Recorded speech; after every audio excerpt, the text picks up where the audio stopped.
I used to teach guys how to kiss after school at my park. Maybe you can give a demonstration later. Yeah, Jimmy. What about you, Richard? Do you want a kissing tutorial? Oh, a tutorial, that'd be nice. That'd be nice to have. Interesting. Fascinating. Oh, man. These podcasts get stranger and stranger, but it's always surprising how much women reveal about themselves because they think it will boost their OnlyFans following.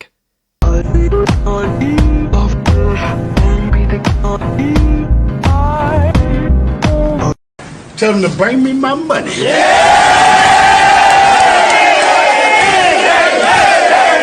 Am I wrong to go travelling with another boy? I started a new job last year and since then have become great friends with someone who joined at the same time as me, who is a boy. We both lost our jobs 2 weeks ago due to the recession and the company not being able to afford to keep all of the staff. Okay. We both really want to use the time we have now spare while we are still getting paid from work to do some travelling and see the world. I love that. We thought, why not go together? Love that. As we both want to see the same places and both have some money saved.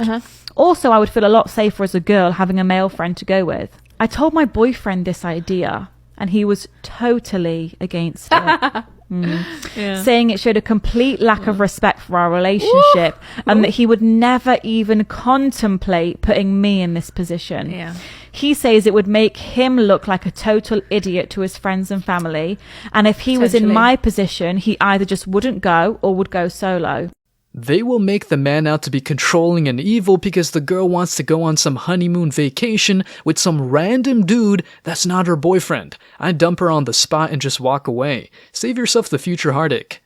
I need some fucking pussy! Get upstairs. Now. Yeah, that brother's starving. Yes, sir, brother. Watch this guy try move to me at the gym. Checks absolutely nothing on his phone. Looks over at me being busy sorting my wrist straps. These fucking straps taking up too much time. Makes a swift return.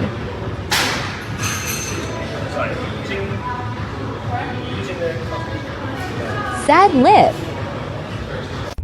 So I want to share my perspective on this video. This gentleman walks up, he's looking for a machine to use, and he asks you, are you using the machine behind you? Why does he do this? Well, maybe some of your stuff is close to that machine. You know, we carry these big bags, these water jugs, these belts, all this stuff. Maybe some of it is close to the machine and he just wants to be kind and polite. Also, it looks like he might be new to the gym. He looks lost, confused. He looks like he might be a little bit intimidated. It's even to the point where you make fun of him for not knowing the name of the machine. And let me ask you this. If he were to jump on a machine that you were using and he didn't ask you and you caught that on film, would you post that to make fun of him? Something to think about. You know, it's really sad that you took this interaction and you had to post it and you had to shame this man to make him out to be a gym creep, that he's trying to hit on you just for attention and likes. The gym is a shared space. People are going to interact with you. This is harmless. This man asks you a question, you say no, and he moves on. This video never needs to be posted. You need to do better. Mind your own business. I love how this guy puts women in their place. It's the same story over and over though. Women trying to accuse men of being evil and creepy when he's just existing. When you look at me, do you think you can take this wood? Just be honest. Because look at me, like, I'm mad tall. 6'3". God didn't shorten me in any department. So I need you to understand, like, I know you look, I saw you.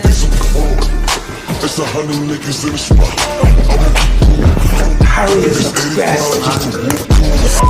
In Thailand, we don't say thank you. We say ขอบคุณค่ะ I think it's important for men to have female friends, though, and I think it's important for women because it's There's nothing wrong with them having friends, but I don't think they can be genuine friends and like talk every day, WhatsApp each other, like whilst your partner's there. I think that's disrespectful.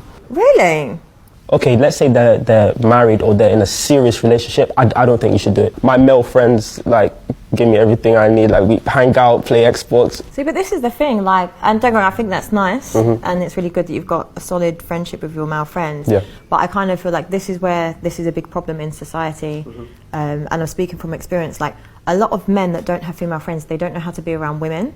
And I kind of feel if they was around women more, they'd understand and respect them a little bit nicer. But not even a disrespect thing. Like, do I seem disrespectful? No, not at all. But like, there could be some men that, because they don't know how to be around a woman, and for example, there's women that are just genuinely like nice girls that I think I'm friendly, and I will be friendly to guys, and they will think that I'm trying to move to them, or they'll be like, oh, like I think like she likes me, and it's not the case. It's just I'm just a friendly person. I think that's just their perception skills. I don't think it has anything to do with being friends with females. I think that like trying to grasp at straws to validate her emotional feminist opinion. She wants beta orbiters to worship her while she has a boyfriend.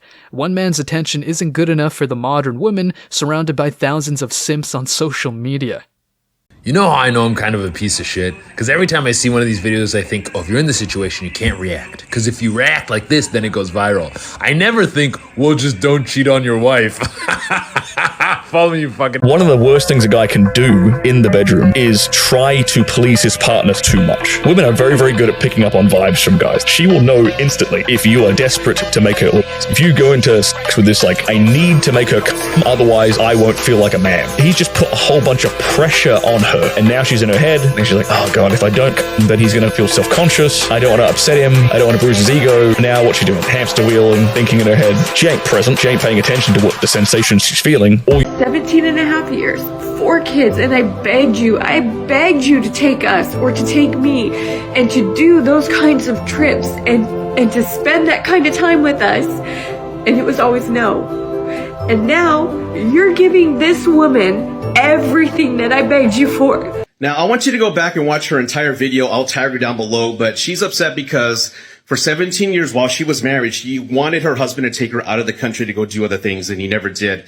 It's only after their divorce is he taking, I believe, his new girlfriend or fiance out of the country with their kids, and she's upset about that. So from a man's standpoint, again, I'm not speaking directly with her situation, but in general, from a man's standpoint, this is what's going on. Now, what she's feeling is the equivalent of what men feel when after we're divorced, the ex-wives drop a lot of weight and look super sexy. We're sitting here thinking, where was that effort when we were married? Why are you doing it only after we're divorced? Now, I don't have that answer, but to the ladies watching, why is that? Well, whatever that answer is, it's the equivalent of why this man didn't try in his marriage and why most men don't. Now, I'm going to take a shot in the dark here and say most of us have the same answer, is that we didn't feel appreciated while we were married. Now, a lot of you women are probably thinking, well, how does a man arrive to the point where he doesn't want to try, or maybe he doesn't feel appreciated? Well, I'm glad you asked, because I'm going to give you some real world examples. While I was married, believe it or not, I thought of myself to be a hopeless romantic the first 5 years of marriage. Get this, one day the ex-wife said, hey, I really like this album. She's raving about it. So one day I surprised her with the CD, and I gift it, and she comes home, she looks at it, she goes, I didn't want the CD. I wanted the tape. Don't you listen? I'm like, oh. There were many times I cleaned the house, folded everything, put everything away, and only to come home to hear, you cleaned it wrong. You folded the towels wrong.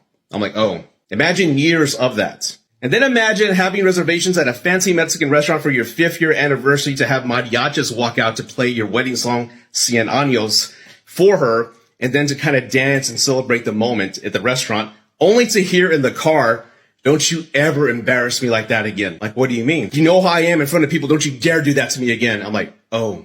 At that point, I stopped caring because I didn't feel appreciated. So I stopped. The point of all this is if your husband or wife is making efforts, thank them. If it's not exactly what you wanted, thank them anyway and shut your mouth, because again, they went out of the way to do something small for you. And if they don't feel appreciated, they'll stop. Why bother if you're just going to hurt them at the end? For modern women, nothing is ever good enough. They will always play themselves out to be the victim while trying to nag and manipulate men into submission.